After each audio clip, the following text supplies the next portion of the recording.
नमस्कार दोस्तों, आपका स्वागत है करंट अफेयर डिस्कशन में।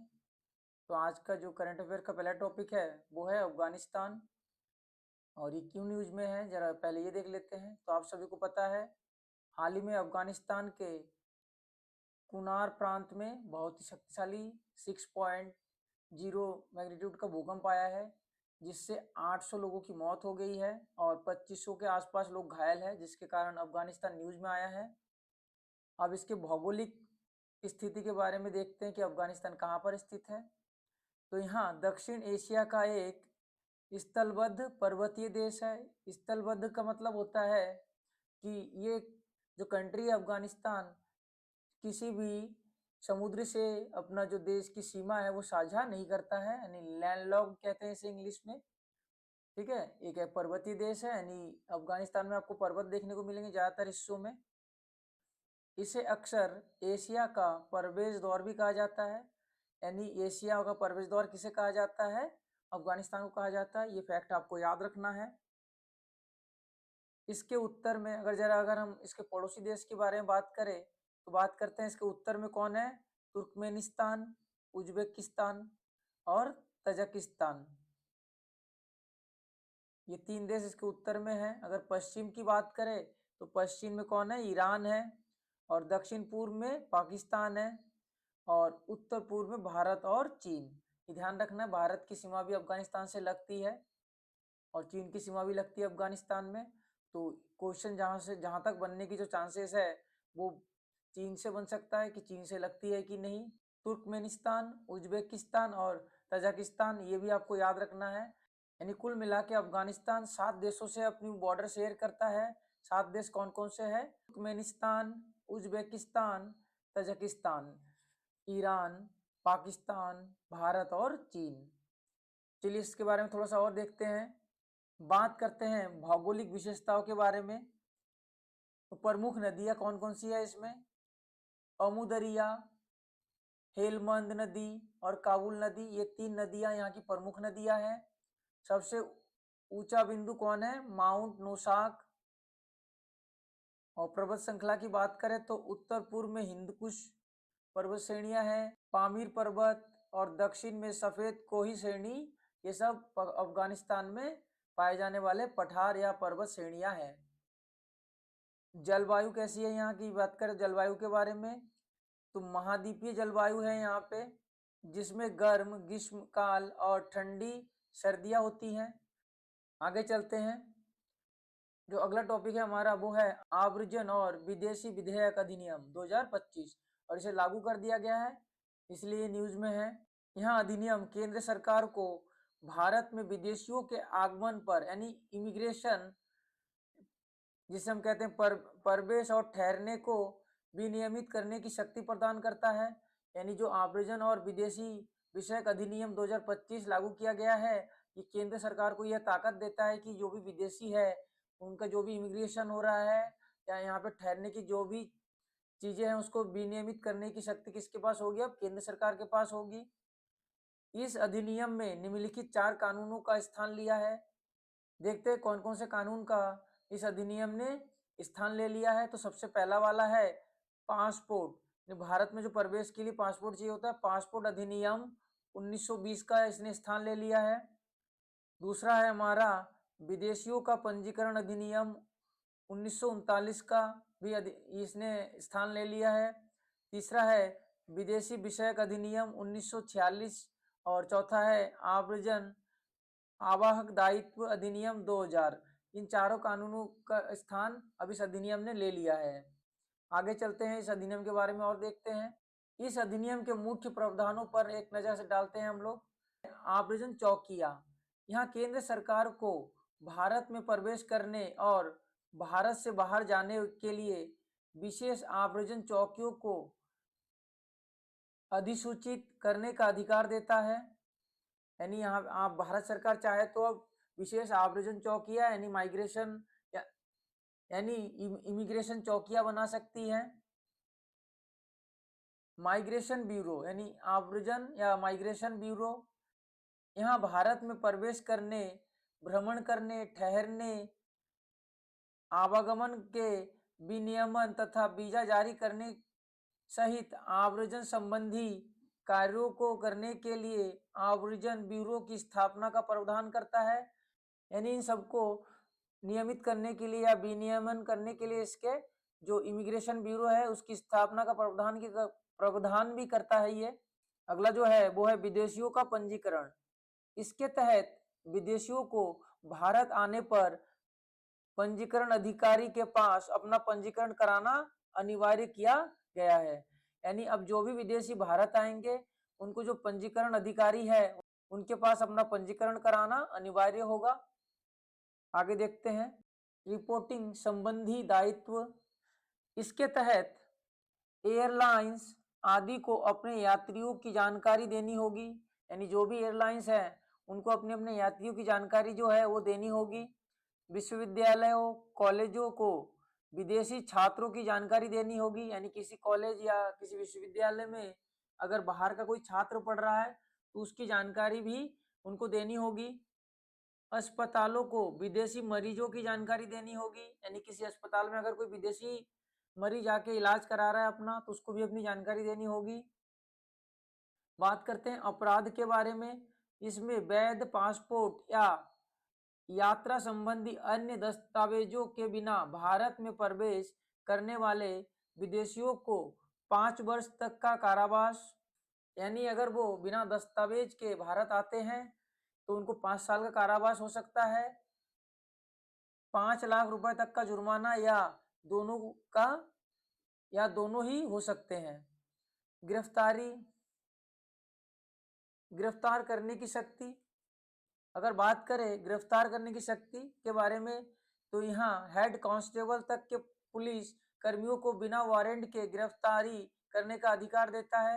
यानी जो हेड कांस्टेबल है वहां तक के जो पुलिसकर्मी हैं उनको यह अधिकार होगा कि वो बिना वारंट के भी गिरफ्तारी कर सकते हैं। आगे बात करते हैं विदेशियों द्वारा अधिक उपयोग होने वाले स्थानों पर नियंत्रण। यानी जो विदेश से लोग आते हैं हमारे यहाँ पे घूमने या जो भी करने आते हैं या मान लीजिए इलाज कराने आ रहे हैं तो जिन स्थानों पर वो सबसे ज्यादा जाते हैं वहां पर भी नियंत्रण किया जाएगा इस एक्ट के तहत। सिविल अथॉरिटी ऐसे परिसरों को बंद करने या सभी विदेशियों को ऐसे परिसर में प्रवेश पर रोक लगाने का निर्देश दे सकती है। आगे चलते हैं। हमारा जो अगला टॉपिक है वो है एससीओ।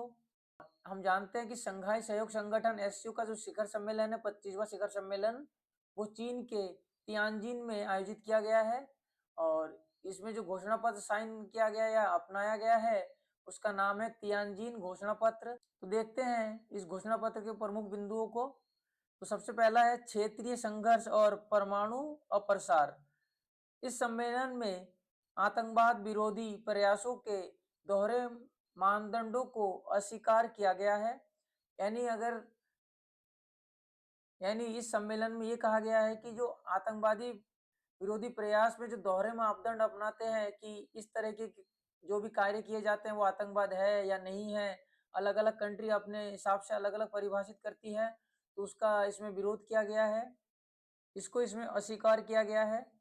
साथ ही आतंकवादियों की सीमा पर आवाजाही को रोकने के लिए वैश्विक सहयोग के महत्व पर बल दिया गया है। आगे चलते हैं। जम्मू और कश्मीर के पहलगाम में हुए आतंकी हमले की निंदा की गई है इस घोषणा पत्र में। इसमें पाकिस्तान का कोई संदर्भ नहीं दिया गया है। मतलब जो पहलगाम में आतंकी हमला हुआ था पाकिस्तान की ओर से उसका जिक्र तो है लेकिन पाकिस्तान का नाम नहीं लिया गया कहीं पर भी। ईरान पर इजराइल और संयुक्त राष्ट्र अमेरिका द्वारा किए गए सैन्य हमलों की निंदा की गई है। यानी ईरान पे जो इजराइल और संयुक्त राज्य अमेरिका यूएसए ने जो सैन्य हमले किए हैं उसकी निंदा की गई है इस घोषणा पत्र में। संयुक्त राष्ट्र सुधार के बारे में अगर बात करें तो क्या कहा गया है इस घोषणा पत्र में। घोषणा पत्र में संयुक्त राष्ट्र के शासी निकायों में विकासशील देशों का प्रतिनिधित्व बढ़ाकर उसे आधुनिक वास्तविकताओं के अनुकूल बनाने का आह्वान किया गया है।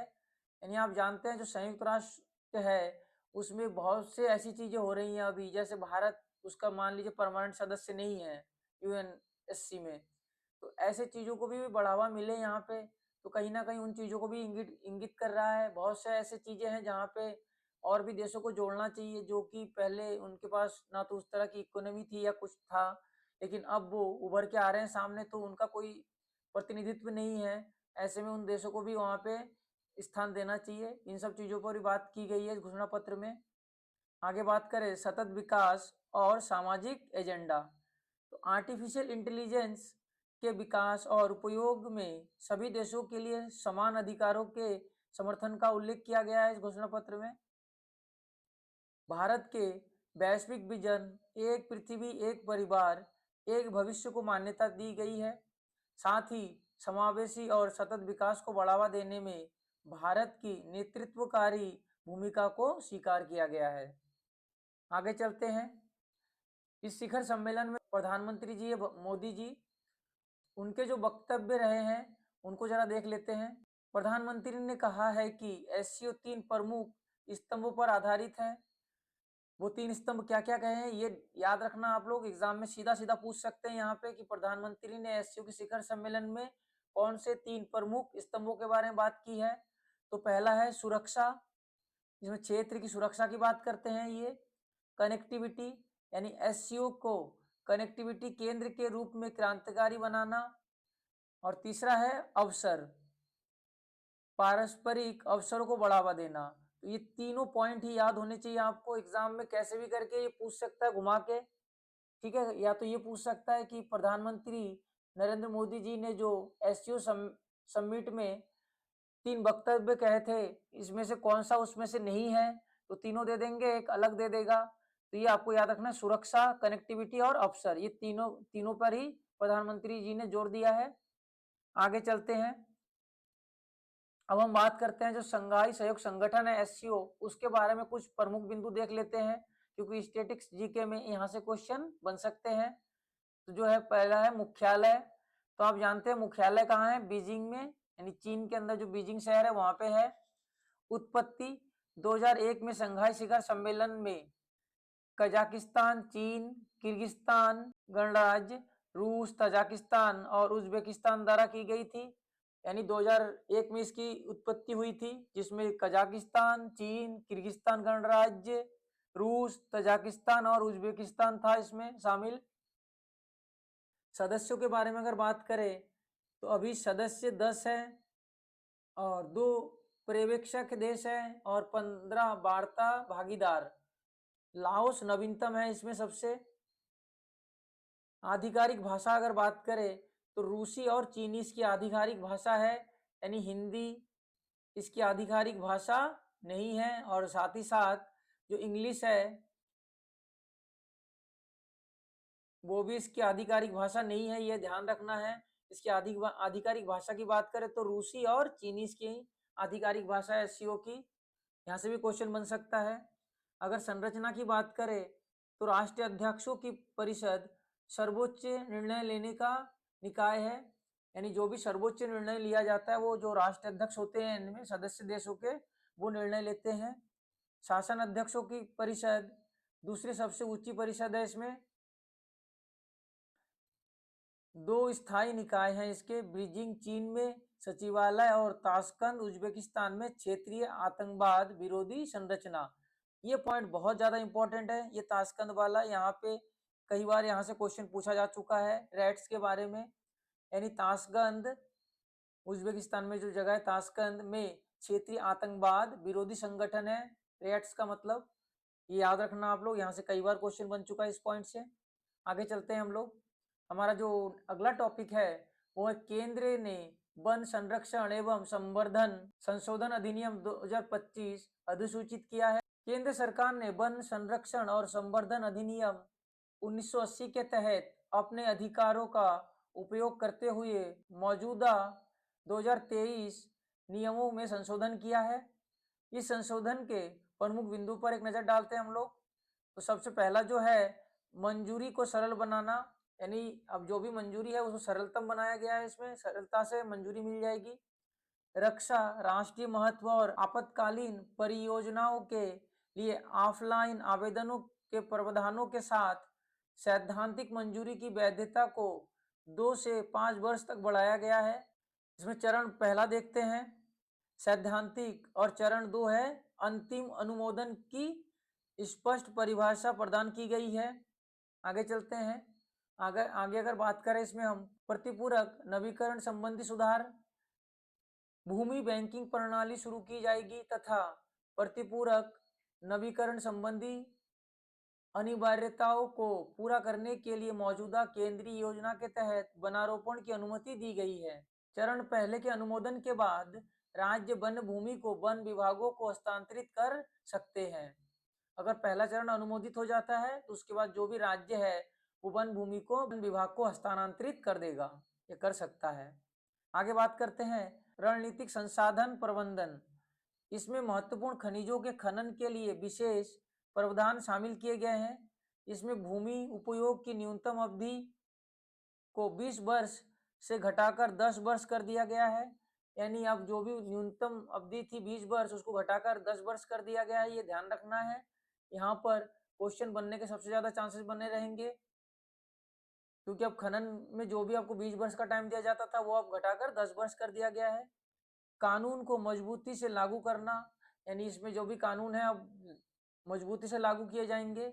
इसके तहत बेहतर निगरानी और रिपोर्टिंग संबंधी अनिवार्यताओं के साथ कानूनी कार्रवाई शुरू करने के लिए वन अधिकारियों के अधिकार का विस्तार किया गया है, यानी उनको ज्यादा से ज्यादा अधिकार दिए गए हैं।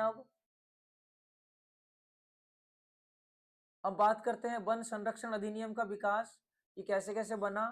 तो हम जानते हैं 1980 के पूर्व वन राज्य सूची का विषय था, इसलिए कृषि उद्योग खनन आदि के लिए वन भूमि का बड़े पैमाने पर उपयोग किया जाता था, क्योंकि ये तब तक राज्य सूची का विषय था। 42वें संविधान संशोधन अधिनियम 1976 के द्वारा वनों को राज्य सूची से समवर्ती सूची में स्थानांतरित कर दिया गया। यानी जो वन है वन संसाधन वो किस कौन सी सूची का विषय है, ये समवर्ती सूची का विषय है। अब ध्यान रखना, ये वन संरक्षण अधिनियम 1980 वन भूमि का उपयोग किसी अन्य उद्देश्य के लिए करने की प्रक्रिया को केंद्रीकृत करके वनों की कटाई पर रोक लगाई गई है। 1988 में संशोधन किया गया था इसमें। इसके तहत वन भूमि को निजी संस्थानों को लीज पर देना विनियमित किया गया। वन संरक्षण संशोधन अधिनियम 2023 इसका उद्देश्य जलवायु संबंधी लक्ष्यों के अनुरूप विकास करना तथा विकास को पारिस्थितिकी संरक्षण के साथ संतुलित करना है। आगे चलते हैं। हमारा जो अगला टॉपिक है वो है सुप्रीम कोर्ट अल्पसंख्यक संस्थानों को शिक्षा अधिकार कानून आरटीए एक्ट से छूट देने वाले अपने फैसले के संशोधन पर विचार कर रहा है, इसलिए ये टॉपिक न्यूज में आ गया है। तो चलिए हम देखते हैं आरटीआई एक्ट 2009 क्या क्या कहता था। बच्चों को निःशुल्क और अनिवार्य शिक्षा का अधिकार अधिनियम 2009 यानी आरटीआई एक्ट 2009 के बारे में बात करते हैं हम। यहाँ अधिनियम 6 से 14 वर्ष के आयु के सभी बच्चों के लिए निःशुल्क एवं अनिवार्य शिक्षा को एक मौलिक अधिकार बनाता है। यानी इस एक्ट में ये कहा गया था कि 6 से 14 वर्ष के जितने ही बच्चे हैं उनको निःशुल्क शिक्षा दी जाएगी। अगर कोई बच्चा ऐसा है जो पैसे के लिए नहीं पढ़ पा रहा है तो सरकारी स्कूल हो या किसी अन्य स्कूल में सरकार अपने ओर से उसको पढ़ाएगी। यहाँ निजी स्कूलों को आर्थिक और सामाजिक रूप से वंचित बच्चों के लिए 25% सीटें आरक्षित करने का आदेश देता है। यानी जो भी प्राइवेट स्कूल है चाहे वो कितना भी बड़ा स्कूल क्यों ना हो, उसमें 25% जो सीटें हैं वो कमजोर और आर्थिक रूप से पिछड़े बच्चों के लिए आरक्षित कर दी गई थी इस एक्ट के तहत। इसमें यहाँ भी प्रावधान किया गया है कि संबंधित सरकार यहाँ सुनिश्चित करेगी कि कमजोर वर्ग या वंचित समूह से आने वाले बच्चों को किसी भी कारण से प्रारंभिक शिक्षा पूरी करने से ना रोका जाए। यानी इसमें इस प्रावधान था कि जो भी राज्य सरकार है संबंधित सरकार है वो ये सुनिश्चित करे कि जो कमजोर वर्ग या वंचित समूह से आने वाले जो बच्चे हैं वो किसी भी कारण से प्रारंभिक शिक्षा है उससे वंचित ना रह जाए। तो ये आज हमारा लास्ट टॉपिक था। वीडियो कैसा लगा आपको कमेंट सेक्शन में जरूर बताइए और वीडियो को लाइक करना ना भूलें और चैनल को सब्सक्राइब जरूर कीजिए आप लोग।